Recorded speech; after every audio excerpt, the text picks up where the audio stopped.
Hello दोस्तों, मैं संदीप आप सभी का Jharkhand fighters by SK7 YouTube channel पर फिर से स्वागत करता हूं। आप सभी अच्छे होंगे और मन लगा के पढ़ाई कर रहे होंगे, यह मैं उम्मीद करता हूं। तो दोस्तों, लेक्चर का शुरुआत करते हैं दो लाइंस के साथ। ना इश्क है किसी से ना कोई प्यार है, ना इश्क है किसी से ना कोई प्यार है, अब तो बस कामयाब होने का भूत सवार है। डिस्क्रिप्शन में एक टेलीग्राम ग्रुप का लिंक दिया गया है, आप इस ग्रुप में ऐड हो सकते हैं। इस ग्रुप में हम लोग कुरमाली एवं इंग्लिश के डिफरेंट टॉपिक पर डिस्कस करेंगे। आज के इस लेक्चर का PDF आपको इसी ग्रुप में सेंड कर दिया जाएगा।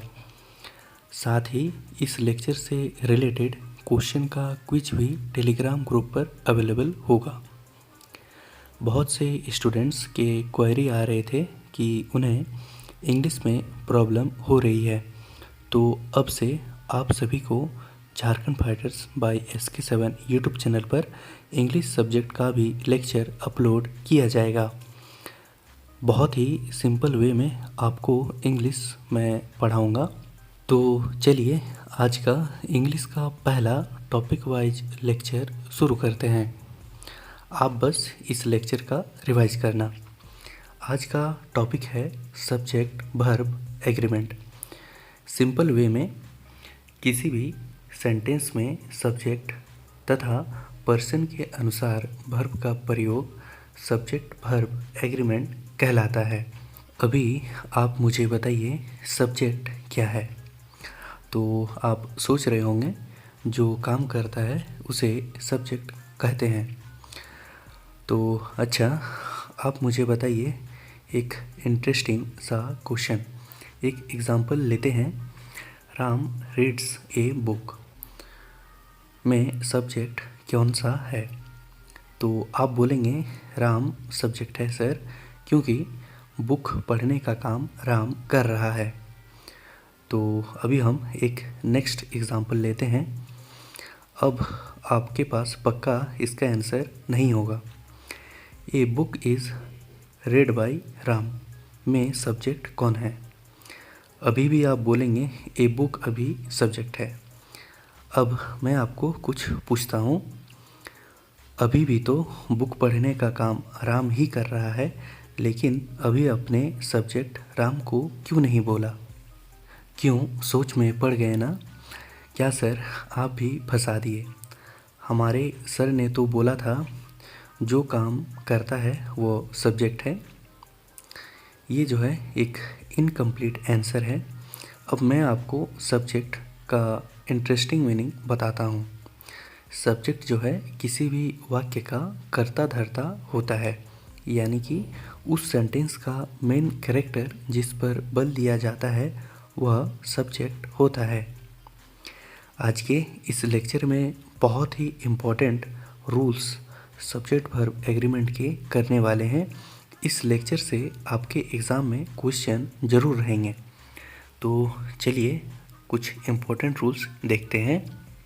रूल नंबर 1, जब वाक्य में कल्पना का भाव या असंभव का भाव आता है वहाँ सिंगुलर सब्जेक्ट के साथ भी प्लूरल वर्ब का प्रयोग होता है। एग्जाम्पल देख लेते हैं। I wish I were the prime minister. यहाँ वाज होना चाहिए था, लेकिन ये वाक्य जो है कल्पना का भाव उत्पन्न होता है, इसलिए इसमें आई के साथ प्लूरल वर्ब वेयर का यूज़ किया गया है। दूसरा एग्जाम्पल देख लेते हैं। I wish I were a bird. यहाँ भी प्लूरल वर्ब वेयर का प्रयोग किया गया है। तीसरा example, she ordered as if she were my mother. इसमें भी देखिए सी के साथ प्लूरल वर्ब का प्रयोग किया गया है। चौथा एग्जाम्पल देख लेते हैं। They wish they were the aliens. इसमें भी प्लूरल वर्ब का प्रयोग किया गया है। एक बात ध्यान दीजिएगा, इसमें जो है सिंगुलर वर्ब के साथ प्लूरल वर्ब का प्रयोग किया जाता है, लेकिन प्लूरल सब्जेक्ट के साथ भी प्लूरल वर्ब का ही प्रयोग होगा। इसे आप ध्यान में रखिएगा। तो अभी हम लोग अगला रूल देख लेते हैं। यदि दो अलग अलग नाउन एक ही व्यक्ति या वस्तु के लिए प्रयोग हो तो वर्ब सिंगुलर लगता है। एक एग्जाम्पल देख लेते हैं। The poet and painter has died. यानी कि देखिए इसमें पोएट और पेंटर एक ही व्यक्ति है, इसलिए यहाँ जो है सिंगुलर वर्ब हैज़ का प्रयोग किया गया है। दूसरा एग्जाम्पल देख लेते हैं। The project director and additional collector is on tour. यहाँ भी देखिए, यहाँ दो अलग अलग नाउन जो है एक ही व्यक्ति हैं, इसलिए यहाँ सिंगुलर वर्ब इज़ का प्रयोग किया गया है। एक नोट है, दो नाउन अगर एंड से जुड़े हो और दोनों में द हो तो वर्ब प्लूरल होगा। Example, the captain and the poet have gone. यहाँ देखिए दो नाउन कैप्टन और पोएट दो नाउन हैं और वे एंड से जुड़े हैं, लेकिन दोनों में द प्रयोग किया गया है, इसलिए वर्ब जो है प्लूरल यूज होगा। अगला एग्जाम्पल में भी देख लेते हैं। The teacher and the principal have bought that car. The principal और जो टीचर है, देखिए ये दोनों नाउन एंड से जुड़े हैं और दोनों में द है, इसलिए यहाँ भी प्लूरल वर्ब का प्रयोग किया गया है। नोट, दो नाउन जो यद्यपि समान नहीं हैं लेकिन एक ही फेज की तरह प्रयोग होते हैं तो वर्ब सिंगुलर यूज होता है। एग्जाम्पल देख लेते हैं। Bread and butter is a good breakfast. देखिए यहाँ दोनों नाउन समान नहीं हैं लेकिन ये एक ही फेज की तरह प्रयोग हो रहे हैं, इसलिए यहाँ सिंगुलर वर्ब इज़ का प्रयोग किया गया है। अगला एग्जाम्पल देख लेते हैं। Slow and study wins the race. ये एक इम्पॉर्टेंट एग्जाम्पल है, इसे आप ध्यान में रखिएगा। यहाँ भी सिंगुलर वर्ब का प्रयोग किया गया है। तो अभी हम लोग रूल थर्ड देख लेते हैं, जो कि बहुत ही इम्पॉर्टेंट है। यदि दो या दो से अधिक सब्जेक्ट्स आइदर और या नाइदर नॉर से जुड़े हों तो वर्ब हमेशा पास वाले पर्सन के अनुसार ही लगेगा। एग्जाम्पल देख लेते हैं। आइदर यू और I am to go there. ध्यान दीजिएगा, इस सेंटेंस में जो है सब्जेक्ट यू और आई हैं और ये सेंटेंस जो है आइदर और से जुड़ा है, तो इसमें जो वर्ब का यूज़ होगा वो वर्ब के पास वाले पर्सन के अनुसार ही होगा। तो यहाँ वर्ब के पास आई है, इसलिए यहाँ एम का यूज़ होगा, इसीलिए ये रूल इम्पॉर्टेंट हो जाता है। देखिए इसी प्रकार अगला एग्जाम्पल है। Neither he nor you are to attend there. यहाँ देखिए वर्ब के पास वाला पर्सन यू है, इसीलिए यू के अनुसार ही यहाँ वर्ब आर का प्रयोग किया गया है। इसे आप ध्यान रखिएगा, ये एक इम्पॉर्टेंट रूल है। तो अभी हम लोग रूल नंबर 4 देख लेते हैं। यदि दो या दो से अधिक subjects not only but also say जुड़े हों तो वर्ब हमेशा पास वाले पर्सन के अनुसार ही यूज़ होगा। एग्जाम्पल देख लेते हैं। Not only the principal but also the teachers were playing the match. तो अभी हम लोग रूल नंबर 5 देख लेते हैं। जब एक सब्जेक्ट के साथ along with, beside, as well as, and not, in addition to, like, with, together with जैसे जोड़ने वाले कंजंक्शन से अन्य नाउन जुड़ा हो तो वाक्य में पहले आने वाले सब्जेक्ट के अनुसार ही जो है वर्ब का यूज़ होगा। एग्जाम्पल देख लेते हैं। Ram and not his friends was present there.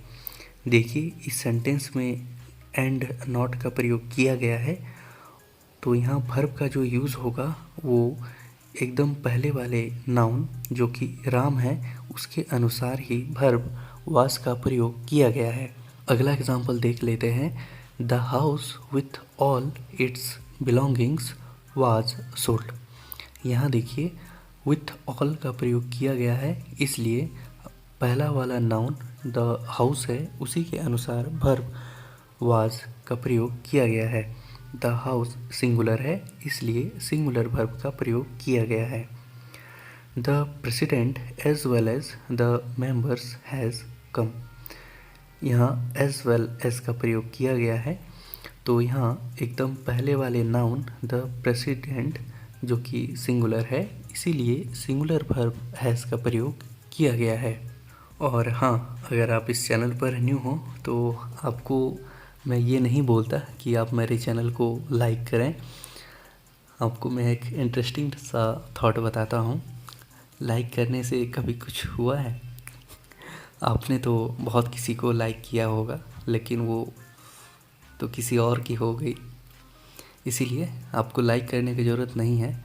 आप बस अपने पढ़ाई में कंटिन्यू रखें और मन लगा के पढ़ाई करें और उस मुकाम पर ज़रूर पहुँचें, जैसे कि सामने वाला जिन्होंने आपको ठुकराया है वो आपके लिए ज़रूर एक दिन पछताए। इसी जोश के साथ अपना पढ़ाई कंटिन्यू रखें। तो अभी हम लोग रूल नंबर 6 देखते हैं। ईच एवरी के साथ हमेशा सिंगुलर नाउन ही आएगा और सिंगुलर वर्ब ही लगेगा। एग्जाम्पल देख लेते हैं। Each girl and boy has to attend the function. यहाँ जो है ईच का प्रयोग किया गया है, इसलिए हमेशा सिंगुलर वर्ब ही आएगा, इसीलिए यहाँ सिंगुलर वर्ब हैज़ का प्रयोग किया गया है।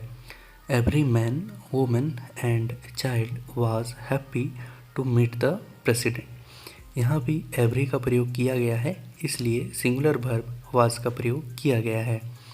Each minute and each second is precious. यहाँ देखिए ईच का प्रयोग किया गया है, इसलिए सिंगुलर वर्ब ईच का प्रयोग यहाँ किया गया है। तो अभी हम लोग अगला रूल जो कि रूल नंबर 7 है उन्हें देख लेते हैं। ए नंबर ऑफ के साथ हमेशा प्लूरल सब्जेक्ट और प्लूरल वर्ब का ही प्रयोग होगा। एग्जाम्पल देख लेते हैं। A number of boys are playing outside. ध्यान दीजिएगा, ए नंबर ऑफ के साथ जो है हमेशा यहाँ प्लूरल वर्ब बॉयज़ का देखिए प्रयोग किया गया है और बॉयज़ के अनुसार ही यहाँ प्लूरल वर्ब आर का प्रयोग किया गया है। इसी प्रकार अगला एग्जाम्पल देखते हैं। A number of girls were dancing. तो अभी हम लोग रूल नंबर 8 देख लेते हैं। द नंबर ऑफ के साथ हमेशा प्लूरल सब्जेक्ट और सिंगुलर वर्ब का प्रयोग होगा। पहला वाला जो रूल था वो था ए नंबर ऑफ, और अभी देखिए ये है द नंबर ऑफ। यहाँ जो मेन डिफरेंस है वो है द नंबर ऑफ के साथ जो है देखिए प्लूरल सब्जेक्ट का यूज़ होगा, लेकिन जो है वर्ब हमेशा सिंगुलर होगा। एग्जाम्पल देखिए, the number of boys is playing outside. अगला एग्जाम्पल है, the number of girls dancing outside is around 30। तो अभी हम लोग अगला रूल जो है 8 है वो देख लेते हैं। ए ग्रेट मैनी के साथ हमेशा प्लूरल वर्ब का प्रयोग होता है। एग्जाम्पल है, a great many students have passed the entrance exam. यहाँ जो है ए ग्रेट मैनी का प्रयोग किया गया है, इसलिए प्लूरल वर्ब हैव का प्रयोग किया गया है। अगला एग्जाम्पल है, a great many boys were singing outside. चूँकि इस सेंटेंस में एक ग्रेट मैनी का प्रयोग किया गया है, इसीलिए प्लूरल वर्ब वेयर का प्रयोग किया गया है। तो अभी हम लोग रूल नंबर 9 देख लेते हैं। यदि दो या दो से अधिक noun like, as, together with, except से जुड़े हो तो वर्ब हमेशा पास वाले पर्सन के अनुसार ही लगेगा। India like Sri Lanka is developing country. यहाँ देखिए दो नाउन इंडिया और श्रीलंका है, ये दोनों नाउन लाइक के साथ जुड़े हैं, इसलिए वर्ब जो है पास वाले पर्सन श्रीलंका के अनुसार यूज़ यहाँ इज़ किया गया है। अगला एग्जाम्पल है, the president together with his ministers are coming. ध्यान दीजिएगा, दो नाउन द प्रेसिडेंट और हिज मिनिस्टर्स जो है टुगेदर विथ से जुड़े हुए हैं, तो वर्ब जो है पास वाले पर्सन हिज मिनिस्टर्स के अनुसार यूज़ किया जाएगा। इसीलिए यहाँ जो है प्लूरल वर्ब आर का यूज़ किया गया है। तो अभी हम लोग अगला रूल देख लेते हैं जो कि 10th है। The poor, the rich, the disabled, the young, the old, the French, the English आदि पूरे क्लास को व्यक्त करते हैं, इसलिए इसके साथ हमेशा प्लूरल वर्ब का प्रयोग किया जाता है। एग्जाम्पल देख लेते हैं। The poor are kind. यहाँ द पुअर जो है पूरे क्लास को व्यक्त करता है, इसलिए यहाँ प्लूरल वर्ब का प्रयोग किया जाएगा। अगला एग्जाम्पल है the rich are generally unkind to the poor. यहाँ जो है द रिच के अनुसार ही आर का प्रयोग किया गया है। ये जो है पूरे क्लास को व्यक्त करते हैं, इसे आप ध्यान रखिएगा। यहाँ ध्यान दीजिएगा, पुअर के साथ आप कभी नहीं लिख सकते हैं द पुअर्स, ये जो है रॉन्ग रहेगा, इसीलिए इसका करेक्ट फॉर्म रहता है द पुअर आर काइंड, या कोई भी इसी तरह का एग्जाम्पल। तो अभी हम लोग अगला रूल देख लेते हैं। जब दो सब्जेक्ट एंड से जुड़े हो तो वर्ब प्लूरल होगा। एग्जाम्पल देखिए, he and see where present in the function. यहाँ देखिए दो सब्जेक्ट एंड से जुड़ा है, इसलिए यहाँ वेर का प्रयोग किया गया है। यहाँ दो सब्जेक्ट राम और सीता एंड से जुड़े हैं, इसलिए यहाँ प्लूरल वर्ब का प्रयोग होगा। तो अभी हम लोग अगला रूल देख लेते हैं। हेयर यानी कि बाल का प्रयोग सिंगुलर में किया जाता है एवं सिंगुलर वर्ब लगता है, लेकिन यदि बालों की काउंटिंग के हिसाब से प्रयोग किया जाता है तो वर्ब प्लूरल होगा। एग्जाम्पल देखिए, हिज हेयर इज़ ब्लैक। यहाँ हेयर का प्रयोग सिंगुलर के रूप में किया गया है। अगला एग्जाम्पल है 5 hairs of horse are needed by him. यहाँ देखिए हेयर्स का प्रयोग काउंटिंग के हिसाब से किया गया है, इसीलिए यहाँ प्लूरल वर्ब का प्रयोग किया गया है, इसे आप ध्यान में रखिएगा। ये कुछ इम्पोर्टेंट रूल्स मैंने आपको बताया है, ये बहुत ही इम्पोर्टेंट रूल्स हैं। ये रूल्स का आप डेली रिवीजन करिएगा और इससे रिलेटेड क्वेश्चन आपके एग्ज़ाम में ज़रूर आएंगे। आप लोग कमेंट करके आज के इस क्वेश्चन का आंसर देंगे। Which of the following is correct. इनमें से कौन सा सेंटेंस जो है करेक्ट है। Bread and butter is my favourite breakfast. दूसरा है bread and butter was not available at the shop. Option A only 1, option B only 2, option C both are correct, या ऑप्शन डी नन। आप comment करके बताइएगा इसका correct answer कौन सा है। और आज जितने भी रूल्स हुए हैं ये बहुत ही इम्पोर्टेंट है, और नेक्स्ट जो रूल है इस टॉपिक के जल्द ही अपलोड किए जाएंगे, और इस लेक्चर का PDF आपको टेलीग्राम ग्रुप में भेज दिया जाएगा, तो ग्रुप को आप ज़रूर ज्वाइन कर लीजिएगा। तब तक के लिए आप सभी अपना ध्यान रखें और अपने माँ बाप का हमेशा आदर करें।